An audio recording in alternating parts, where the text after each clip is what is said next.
بسم اللہ الرحمن الرحیم۔ السلام علیکم ورحمۃ اللہ وبرکاتہ۔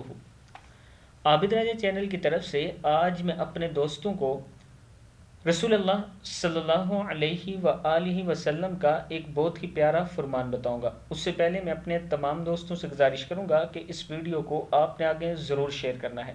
تو شروع کرتے ہیں۔ بسم اللہ الرحمن الرحیم۔ رات کو اکیلے سفر کرنا۔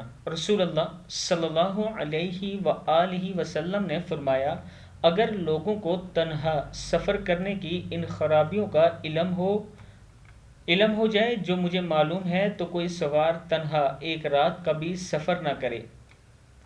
کتاب کا حوالہ یہ نیچے موجود ہے، آپ دیکھ سکتے ہیں۔ پھر سن لیں، رسول اللہ صلی اللہ علیہ وآلہ وسلم نے فرمایا کہ اگر لوگوں کو تنہا سفر کرنے کی ان خرابیوں کا علم ہو جائے جو مجھے معلوم ہے تو کوئی سوار تنہا ایک رات کا بھی سفر نہ کرے۔ یہ نیچے کتاب کا حوالہ موجود ہے، آپ دیکھ سکتے ہیں۔ اس ویڈیو کو آپ دوستوں نے آگے ضرور شیئر کرنا ہے اور تنہا سفر کرنے سے اجتناب کیا کریں۔ السلام علیکم ورحمۃ اللہ وبرکاتہ۔